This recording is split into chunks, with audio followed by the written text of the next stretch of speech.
Pneumonia প্রতিরোধে আপনার পরামর্শ কি থাকবে? যেটা আমার সাজেশন, যে বাচ্চাকে একটু সকালবেলা ভোরবেলার দিকে না বের করা, একটু রোদ হলে যেন বের করে। একবার নিউমোনিয়া আক্রান্ত শিশুরা কি বারে বারে নিউমোনিয়া আক্রান্ত হবার ঝুঁকিতে থাকে কিনা? এই বাচ্চা একবার নিউমোনিয়া হলে আবারও হতে পারে, তবে যদি আমরা নিউমোনিয়া ধরা পড়ার পরে কখন একটি সন্তানকে আসলে বাসায় থেকে চিকিৎসা করা জরুরি এবং কোন ক্ষেত্রে আসলে হাসপাতালে ভর্তি হয়ে চিকিৎসা করার পরামর্শ দিয়ে থাকেন? আমরা যদি দেখি যে তার বাচ্চা খেতে পারছে ঠিকভাবে, বাচ্চা খাওয়া কমে যায় নাই, এবং বাচ্চা বমি করে দিচ্ছে না, এবং বাচ্চার খিঁচুনি নাই, যদি এরকম কেস না হয়ে থাকে, তাহলে আমরা সাধারণত বাচ্চাকে আমরা বাসায় রেখেই আমরা ওরাল অ্যান্টিবায়োটিক ডাক্তার সাহেব যা মনে করবে তখন দেখে তাকে যে বাসায় চিকিৎসা দেয়। কিন্তু সাথে যদি এক জিনিস লক্ষ্য করা যায়, তার রেসপিরেটরি রেটটা, স্বাস্থ্যের যে নাড়ির গতিটা বেড়ে যাওয়া, বুকের পাঁজরটা ভিতরে ঢুকে যাওয়া, বাচ্চা খেতে না পারা, অত সাথে অন্য কিছু ডেঞ্জার সাইন আমরা বলি, এগুলো যদি লক্ষ্য করা যায় তাহলে বুঝতে হবে একে বাসা রাখার কোনো পক্ষে সম্ভব না। দ্রুততমভাবে ভালো হাসপাতালে রেফার করাটা জরুরি, এবং ক্ষেত্র বিশেষে আমরা বলেও দিয়েছি যে একটা ইনজেকশন দিয়ে হলো তাকে যেন তাড়াতাড়ি অন্য কোথাও হাসপাতালে পাঠিয়ে দেওয়া হয়। আচ্ছা আচ্ছা, তো একটি সন্তান যখন হাসপাতালে ভর্তি হবে স্যার, নিশ্চয়ই এক্ষেত্রে হাসপাতালের চিকিৎসকদের প্রতি আস্থা রেখে সম্পূর্ণ চিকিৎসা চালিয়ে যাওয়াটা জরুরি।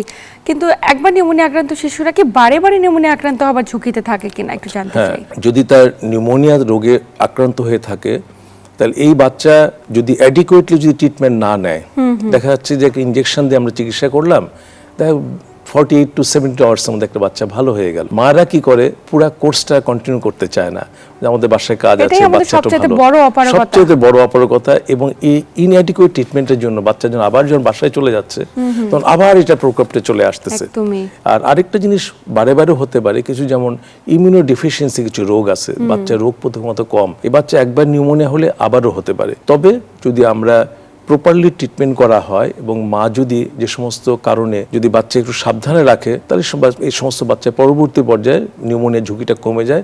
এবং কিছু ভ্যাকসিনও আছে, এই ভ্যাকসিনও যদি ব্যবহার করা যায় তাহলে কিন্তু নিউমোনিয়া প্রকোপ কমে যায়। এই যে ভ্যাকসিনের কথা আমরা বলছি, যে সমস্ত শিশুরা ইমিউনো কম্প্রোমাইজ, শুধু কি তাদের জন্য এই ভ্যাকসিনগুলো এবং কতদিন পর পর দেওয়া জরুরি? ভ্যাকসিনটা যেটা আমাদের ইপিআই থেকে যে ভ্যাকসিন দেওয়া হয়, সাধারণত এইচআইভি, সেটা হচ্ছে হেমোফিলাস ইনফ্লুয়েঞ্জা ভাইরাস, মানে ব্যাকটেরিয়া, এটার দ্বারা নিউমোনিয়াটা হয়। এটা কিন্তু এই টিকাটা আমরা দিলে যেটা কমে যায়। এছাড়াও আমরা নিউমোকক্কাল নিউমোনিয়া, যেটাতে বেশি পাওয়া যাচ্ছে, এই সমস্ত টিকা কিন্তু আমাদের দেশে পাওয়া যায়, ইপিআই কিন্তু এটাকে কভার করে দেয়। আচ্ছা আচ্ছা। আর আরেকটা যেটা হলো, যে সেটা হলো কিছু বাচ্চাদের আমরা ফ্লু ভাইরাসের দ্বারা কিন্তু এরকম নিউমোনিয়া হয় সিজনটাতে। ইনফ্লুয়েঞ্জা ভাইরাসের টিকা কিন্তু পাওয়া যায়। এটা নিয়ম হলো 6 মাস বয়সের পর থেকে সাধারণত দিতে হয়। 6 মাস বয়সের পরে কমপ্লিট হয়ে গেলে পরপর 2 মাসে 2টো দিতে হয়, এবং প্রতি বছর একটা করে টিকা দিতে হয়। এবং এটা প্রত্যেকের জন্যই প্রয়োজন। এটা হচ্ছে কি যে স্পেশালি যারা একটু ইমিউনো কম্প্রোমাইজ আছে তাদের জন্য, প্লাস অ্যাডাল্টদের জন্য খুবই প্রয়োজন। এটা মানে এই ইনফ্লুয়েঞ্জা ভ্যাকসিনটা ইপিআই শিডিউলে আওতাভুক্ত নয়, এখন পর্যন্ত আসেনি, আসবে, পাইপলাইনে আছে। এটা আগামীতে গভর্নমেন্ট নিয়ে আসে প্ল্যান করছে। এবং এটা প্রাইভেট ভাবে যে কেউ চাইলে বাচ্চাকে নিয়ে দেয়া, এটা আমাদের দেশে পাওয়া যায়, আমাদের দেশে তৈরি হচ্ছে, এবং দামও খুব একটা বেশি না, এটা দেওয়া সম্ভব।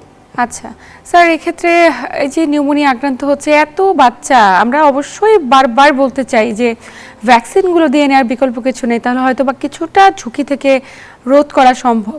কিন্তু যে সমস্ত শিশু বারবার নিউমোনিয়া আক্রান্ত হচ্ছে এবং এই পুরো শীতের সিজন জুড়ে তারা তো ঝুঁকিতে রয়েছে, নিউমোনিয়া প্রতিরোধে আপনার পরামর্শ কি থাকবে? নিউমোনিয়া যেগুলো প্রভোকেটিং ফ্যাক্টরস, একটা যেমন কোল্ড অ্যাটমসফিয়ার, কোল্ড ওয়েদার, এগুলো থেকে, এবং হচ্ছে কি যে ধুলাবালি, যে বাচ্চাকে একটু সকালবেলা ভোরবেলার দিকে না বের করা, একটু রোদ হলে যেন বের করে, এবং ওভার ক্রাউডিং প্লেসে যেন না নিয়ে যায়, এবং বাসায় যেন কোনো স্মোকিং যেন না করে।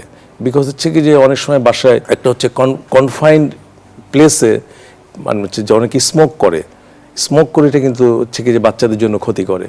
আর বাহিরে গেলে যেহেতু এই সময়টা ধুলাবালি বেশি উঠে, তো গাছের পোলেন থেকেও এই সমস্ত হয়, আমার যেটা হচ্ছে সাজেশন, মাস্ক পরে বাহিরে গেলে, এবং হচ্ছে কি যে যদি একটু প্রোটেক্টেড করে নিয়ে যাওয়া যায়, তাহলে কিন্তু বাচ্চারা এই নিউমোনিয়া ঝুঁকিতে কিন্তু কমে যায়।